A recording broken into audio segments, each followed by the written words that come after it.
Hello. Okay, we're going to be talking about nonlinear pharmacokinetics today. Yahoo! We weren't able to get this far in 362, so we're picking up, I don't know, a year and a half later. You may have to go back and review some stuff. I will put some information for you to review. Um, and hopefully, sometimes the second run at it makes sense to more people. So this will be a good time for you to review all this information, because a lot of what this is ties back to the first week in pharmacokinetics in 362. So the objectives are listed here for you. By the time you're done with workshops and homework, I expect you to be able to do all of these things on your quiz and on your exams. I'm not going to go over them. You guys can read. If you are not able to do these things, then you let me know, because I will be testing you on these. This is where I go to write my test questions. So we're going to start out with this case. After 2 weeks on 300 milligrams per day of phenytoin, the measured concentration of phenytoin is 4 milligrams per liter. And the target is 10 to 20, so she's well below where we want her to be. So the physician, knowing that, because you have taught them that that our that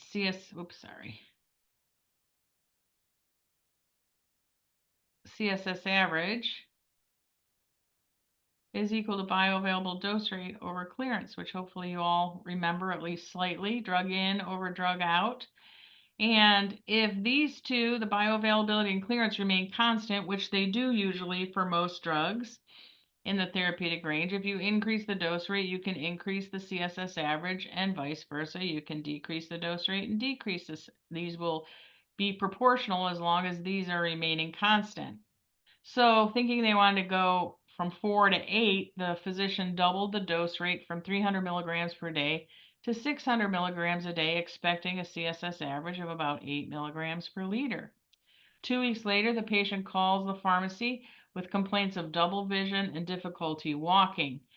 You haven't learned this yet, but you will. These are dose-related side effects due to phenytoin toxicity. So you're concerned that they've got too much drug.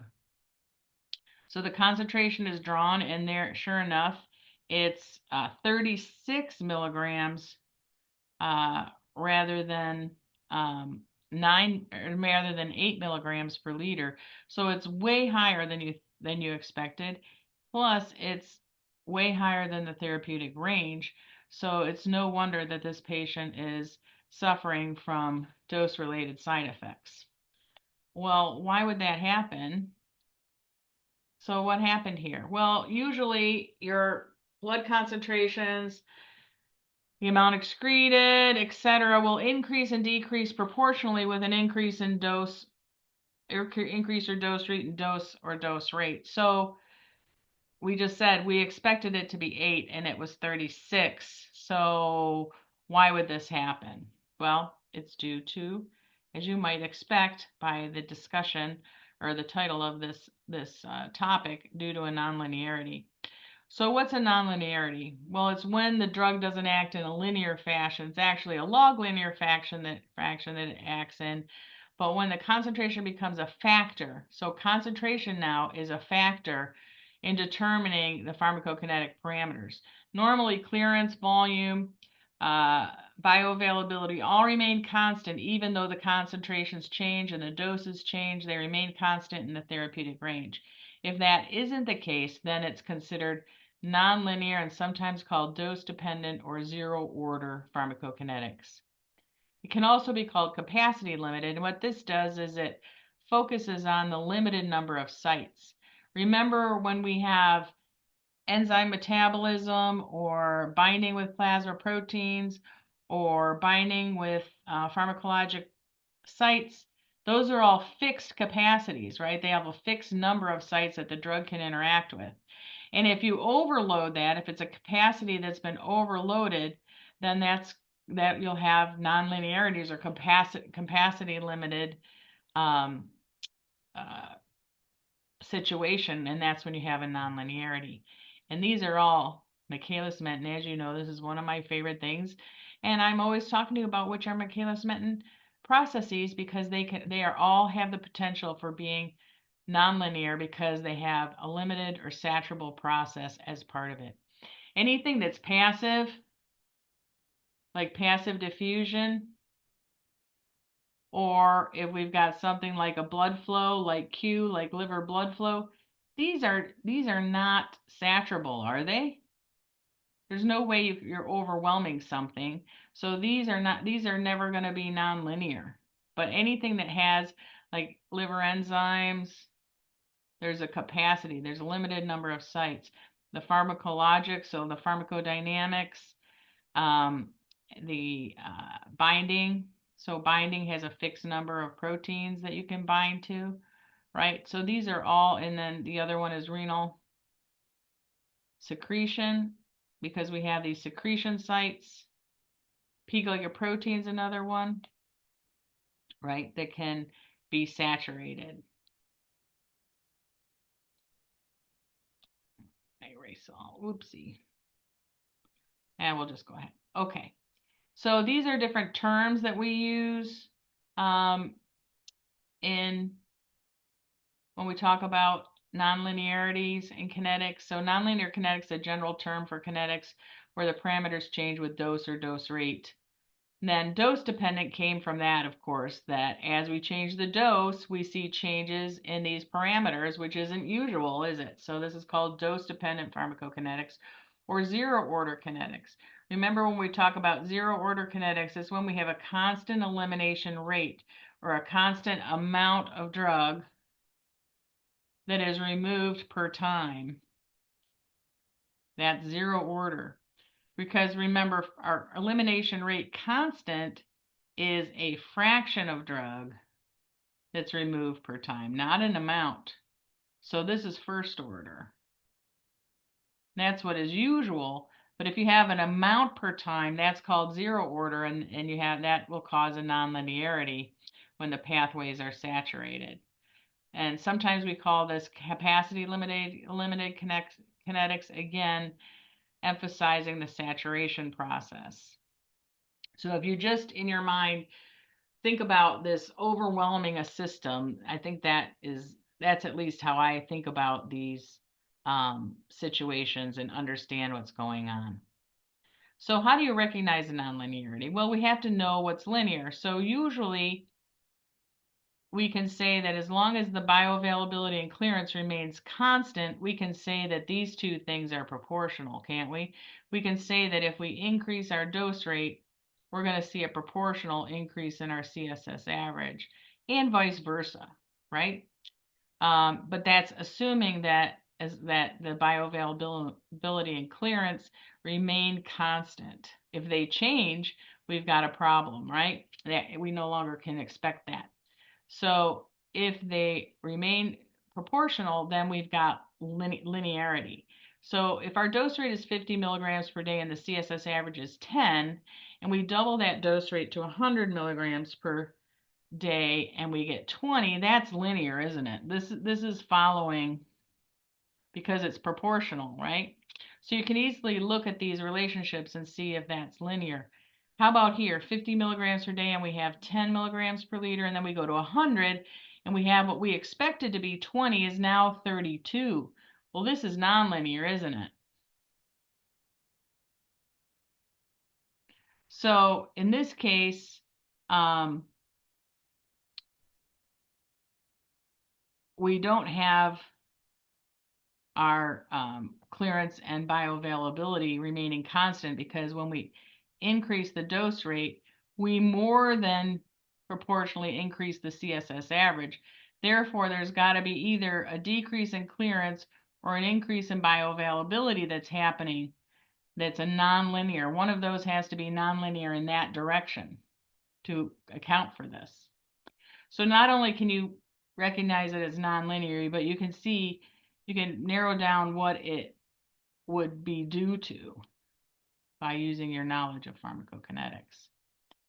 How about this next one where we go from 50 milligrams per day and we get 10 milligrams per liter, and then 100 milligrams per day, and we would expect to double it to 20, and it's only 13. Well, that means it's nonlinear, doesn't it? So in this case, our CSS average is less than what we would have expected. Therefore, clearance either has to be increasing or bioavailability has to be decreasing in a nonlinear way. So again, this one is nonlinear as well, isn't it? I'm going to expect you guys to be able to identify if I give you data like this, you should be able to identify if it's linear or nonlinear. Here's another example. In this case, instead of CSS average, we're looking at area under the curve, and instead of dose rate, it's dose, right? But again, as long as these remain constant, the dose, as we increase or decrease the dose, you should see a proportional increase or decrease in area under the curve. So if we go from 50 milligrams to 100 milligrams, we're going to go from 9 to 18. That's what we would expect, again, and up to 27. This is linear, isn't it? But here, as we look at this, 50 milligrams is 9 milligrams. We double it to 100. We expect this to be 18. It's a little less. Like, I probably wouldn't get excited about that, but as you increase it, it's going to get more and more. So our area of the curve is less than what we expected. So either our clearance has to be higher or lower with that nonlinearity. So this is nonlinear, and it's either due to an increase in clearance or a decrease in bioavailability with increasing dose. What about this last group here? We're going from 50 milligrams to 100, and we're going to go from 9 to 18, we thought, but in this case, our area under the curve is higher than we thought. So that's got to be due to either a decrease in clearance or an increase in bioavailability with increasing dose. So again, it is nonlinear.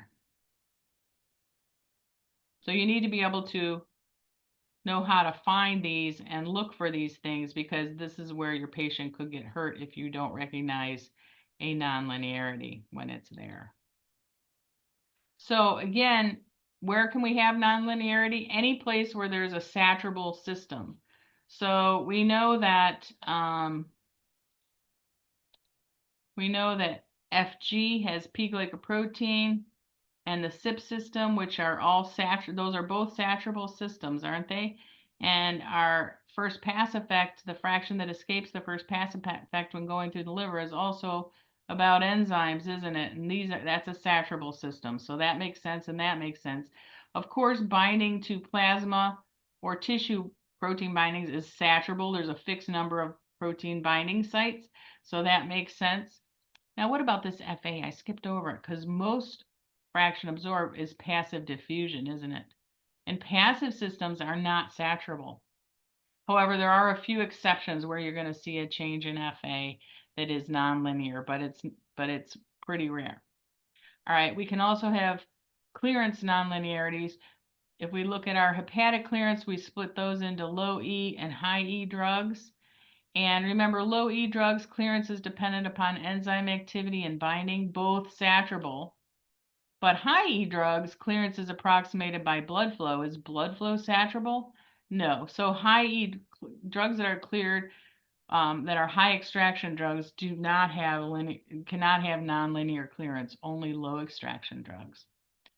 Remember, one of the processes with renal clearance is active tubular secretion. This is where we have those carrier sites that are moving drug from the blood to the urine. And guess what? Those are saturable sites, aren't they? So this is also a site for nonlinearity. And the key is Michaelis-Menten, isn't it? At the end of the day, it's all about that Michaelis-Menten. If you don't have Michaelis-Menten, they probably don't have a saturable site. Normally, under normal circumstances, bioavailability, clearance, and volume all remain constant as we increase our dose or dose rate. They all continue to be the same. So, but they all can be nonlinear, so they all can change with dose and dose rate changes. So what about K and half-life? K and half-life, if under normal circumstances, right, because they're determined by clearance and volume. Since they remain linear, these are all too, they don't change with increasing dose or decreasing with no change with a change in dose rate or dose. They usually remain constant because these stay constant they're not concentration dependent, right? So as long as those remain constant, our half-life and K will remain constant even though we increase the dose or decrease the dose. And obviously half-life is tied to time to steady state. As your half-life increases, your time to steady state increases and vice versa. What if clearance is nonlinear? So let's say our clearance is decreasing with increasing dose and increasing dose rate. Well, our K is going to decrease and our half-life is going to increase, and so will our time to steady state, right? Will also increase. Why? Because our clearance is decreasing with increasing dose. If it were the opposite, it would be the opposite. But this is what's happening with phenytoin. As we decrease the clearance, as we increase the dose, and we see a decrease in K and a longer half-life as well, and a longer time to steady state. What about volume? If volume is decreased with increasing dose, we're going to see an increase in K and a decrease in our half-life and decrease time to steady state, right? So this all gets back to that first week of 362. I'm going to put some slides up for you to go through those if you need to get a little reminder. Thank you. So I'll see you next on nonlinear intrinsic clearance. Thanks.